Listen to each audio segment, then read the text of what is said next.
5 or 6 questions, and we'll try to get through them as fast as possible. I know you don't have a lot of time, and that's okay.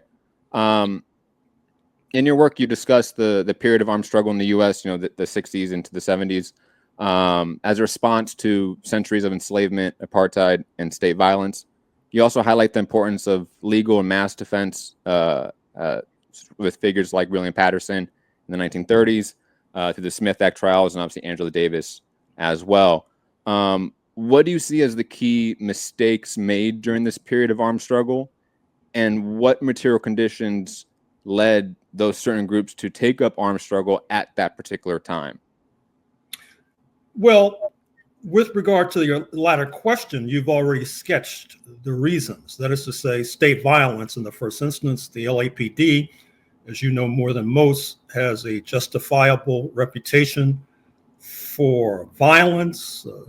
As I tell the story, there was a perception in the LAPD ranks that they were understaffed. For example, even today, I think that the force constitutes about 9,000 or so. Back in the day, it was 7,000 or so. By way of comparison, New York City, with a larger population but a smaller area to patrol, had about 37,000 officers or more in the ranks. And therefore, the LAPD felt that they had to engage in a kind of draconian deterrence. That is to say, to make every encounter that particularly Black people had with the force to be memorable, so that the word would be circulated that you do not want to cross the line into, quote, illegality, unquote, because you may not make it back to the land of the living. I think that that was a major trigger for picking up the gun. But of course, there are other issues as well. Mass incarceration, for example, the crisis of everyday living, which in many ways is a lineal descendant of being descended from an enslaved population and then being subjected to a horrific Jim Crow.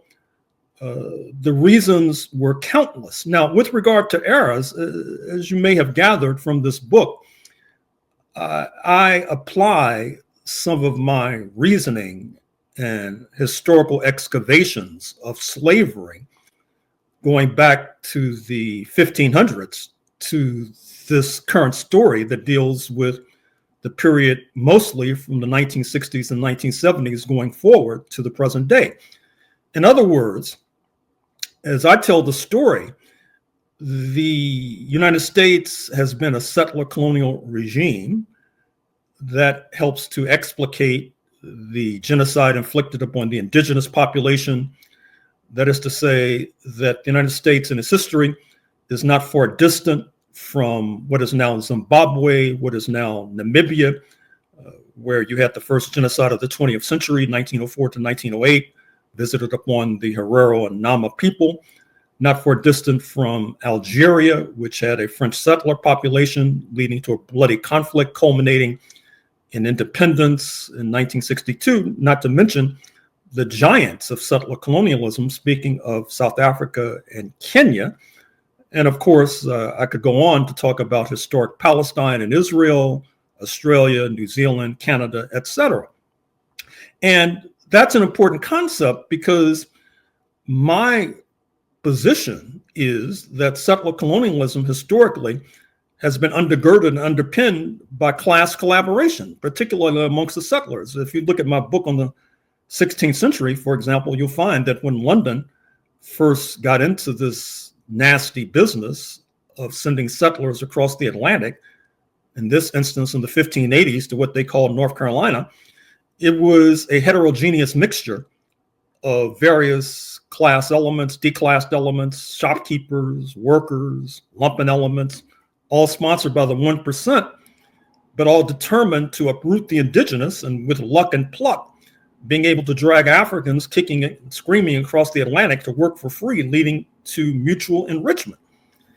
And as I tell the story, the enslaved population, and of course, the Black population in the United States is heavily descendant from the enslaved population, has been forced to engage in class struggle. That is to say, malingering, uprisings, arsons, attempted killings of enslavers, joining with Native Americans to uproot the settlers, joining with foreign invasions, such as during the War of 1812, when the United States tried to seize Canada. And in return, you saw Africans in Washington, D.C., joining with the Redcoats to basically burn down the White House, sending President Madison and his girlless spouse Dolly fleeing into the streets one step ahead of the posse. So the long and the short of it is that class struggle and class collaboration do not mix very well. And what I tried to suggest is that that particular concept was not altogether grasped. And as I say in the book that you made an oblique reference to, my most recent book, African Americans and the New History of the United States of America, I suggest that one of the many reasons why Black people have been subjected to so many atrocities, not only because of our unwillingness, reluctance to support a settler revolt in 1776, not unlike the settler revolt in Algeria a few decades prior to now, and that that lies close to the heart of this oppression and persecution to which we have been subjected.